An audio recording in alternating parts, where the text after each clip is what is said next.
ಬಂದೋಸೆ ನೋಡಿ ಹೇಗೆ ಬಂದಿದೆ ಅಂತ ಹೇಳಿ. ಚಿಕ್ಕ ಚಿಕ್ಕದಾಗಿ ಉಬ್ಬಿ ಬಂದಿದೆ. ತುಂಬಾ ಸ್ಮೂತಾಗಿ ಸಾಫ್ಟಾಗಿದೆ ನಮ್ಮ ದೋಸೆ. ಫ್ರೆಂಡ್ಸ್, ಈ ಸ್ಕೂಲಿಗೆ ಹೋಗುವ ಮಕ್ಕಳಿದ್ರೆ ಮನೆಯಲ್ಲಿ ದಿನಾಲು ಬೆಳಗ್ಗೆ ಎದ್ದು ಏನು ವೆರೈಟಿ ತಿಂಡಿ ಮಾಡೋದಂತ ಹೇಳಿ ತಲೆ ಬಿಸಿ ಮಾಡಿಕೊಳ್ತಾ ಇರ್ತೇವೆ ನಾವು.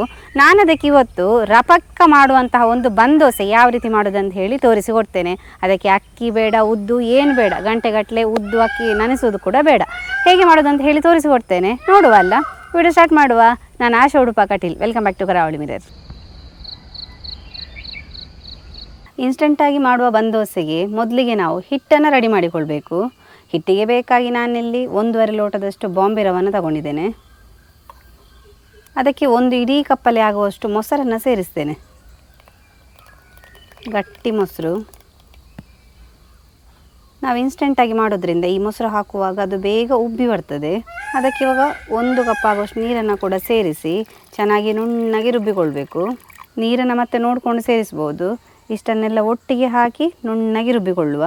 ರುಬ್ಬಿದ ಮಿಶ್ರಣ ನೋಡಿ ಈ ಹದದಲ್ಲಿ ಇರಬೇಕು. ತುಂಬ ನೈಸಾಗಿ ರುಬ್ಬಿಕೊಳ್ಬೇಕು, ತರಿ ಇರಬಾರ್ದು. ರುಚಿಗೆ ತಕ್ಕಷ್ಟು ಉಪ್ಪನ್ನು ಸೇರಿಸುವ. ಚೆನ್ನಾಗಿ ಮಿಕ್ಸ್ ಮಾಡಬೇಕು. ಇದನ್ನೊಂದು 10ರಿಂದ 15 ನಿಮಿಷಗಳ ಕಾಲ ಹಾಗೆ ಬಿಡುವ. ನಾವು ಅಷ್ಟೊತ್ತಿಗೆ ಇದಕ್ಕೆ ಸೇರಿಸಬೇಕಾದಂತಹ ಒಗ್ಗರಣೆಯನ್ನು ರೆಡಿ ಮಾಡುವ. ರವಾ ಬಂದೋಸೆಗೆ ನಾನಿಲ್ಲಿ ಒಗ್ಗರಣೆ ಮಾಡ್ತಾ ಇದ್ದೇನೆ.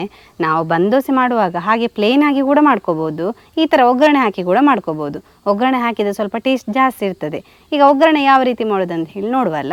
ಒಗ್ಗರಣೆ ಮಾಡಲಿಕ್ಕೆ ನಾನಿಲ್ಲಿ ಒಂದು 2 ಸ್ಪೂನ್ ಆಗುವಷ್ಟು ತೆಂಗಿನ ಎಣ್ಣೆಯನ್ನು ಹಾಕೊಳ್ತೇನೆ. 3/4 ಸ್ಪೂನ್ ಆಗುವಷ್ಟು ಸಾಸಿವೆ, ಹಾಗೇನೊಂದು ಅರ್ಧ ಸ್ಪೂನ್ ಆಗುವಷ್ಟು ಕಡಲೆಬೇಳೆ. ಎರಡನ್ನು ಒಟ್ಟಿಗೆ ಹಾಕ್ಕೊಂಡು ಚೆನ್ನಾಗಿ ಫ್ರೈ ಮಾಡುವ. ಕಡಲೆಬೇಳೆ ಸ್ವಲ್ಪ ಕೆಂಪಾಗಲಿ, ಹಾಗೆಯೇ ಸಾಸಿವೆ ಸ್ವಲ್ಪ ಸಿಡಿಲಿ.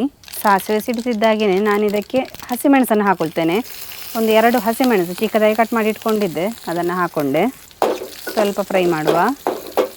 ಸ್ವಲ್ಪ ಬಾಡಿದ ಮೇಲೆ ಒಂದು 2 ಈರುಳ್ಳಿಯನ್ನು ಚಿಕ್ಕದಾಗಿ ಕಟ್ ಮಾಡಿ ಇಟ್ಕೊಂಡಿದ್ದೆ, ಅದನ್ನು ಕೂಡ ಹಾಕ್ಕೊಳ್ತೇನೆ.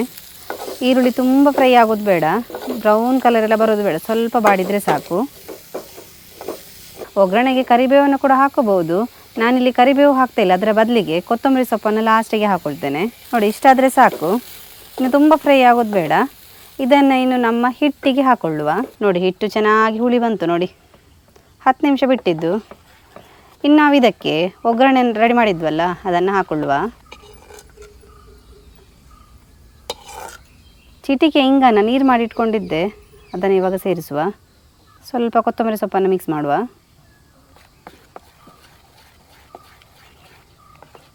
ನೋಡಿ, ಫೈನಲ್ ಆಗಿ ಹಿಟ್ಟು ಈ ಹದಕ್ಕೆ ಬರಬೇಕು. ತುಂಬ ನೀರು ಮಾಡೋದು ಬೇಡ.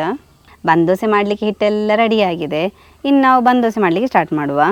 ಅದಕ್ಕೆ ಬೇಕಾಗಿ ನೋಡಿ, ನಾನು ಈ ಥರ ಒಗ್ಗರಣೆ ಮಾಡುವಂತಹ ಚಿಕ್ಕ ಬಾಣಲೆಯನ್ನು ತಗೊಂಡಿದ್ದೇನೆ.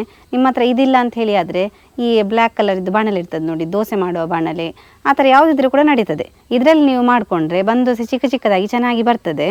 ಒಂದು 2 ಸ್ಪೂನ್ ಆಗುವಷ್ಟು ಎಣ್ಣೆಯನ್ನು ಹಾಕೋಬೇಕಾಗ್ತದೆ. ಇದಕ್ಕೆ ಇವಾಗ 1ರಿಂದ 1.5 ಸೌಟ ಆಗುವಷ್ಟು ಹಿಟ್ಟನ್ನು ಸೇರಿಸುವ.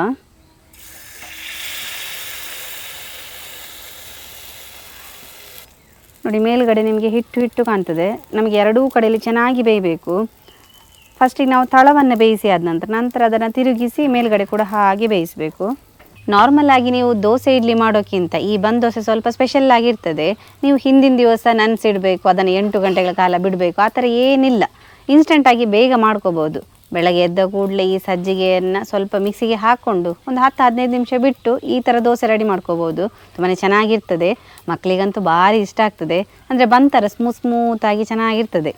ಅದಕ್ಕೆ ಸೈಡಿಗೆ ನೀವು ಸಾಂಬಾರು ಜೊತೆ ಕೂಡ ಸೇವಿಸ್ಬೋದು, ಅಥವಾ ಚಟ್ನಿ ಕೂಡ ಇದಕ್ಕೆ ಸ್ಪೆಷಲ್ಲಾಗಿ ಮಾಡ್ಕೋಬೋದು.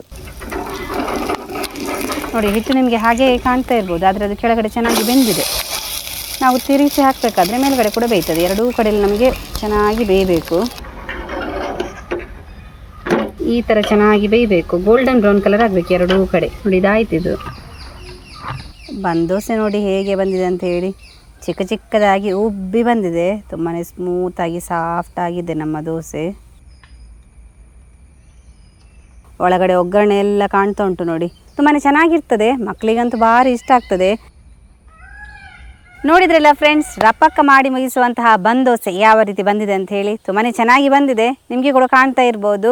ಈ ರೆಸಿಪಿ ಇಷ್ಟ ಆದರೆ ನಿಮ್ಮ ಫ್ರೆಂಡ್ಸಿಗೆ, ರಿಲೇಟಿವ್ಸ್ಗೆಲ್ಲ ಹೆಚ್ಚು ಶೇರ್ ಮಾಡಿ. ಮನೆಯಲ್ಲಿ ಮಕ್ಕಳಿದ್ರೆ ಅಂತೂ ತಪ್ಪದೇ ಈ ರೆಸಿಪಿಯನ್ನು ಟ್ರೈ ಮಾಡಿ. ಹಾಗೆಯೇ ದೊಡ್ಡವರಿಗೂ ಕೂಡ ಇಷ್ಟ ಆಗುವಂಥ ಒಂದು ಒಳ್ಳೆ ರೆಸಿಪಿ.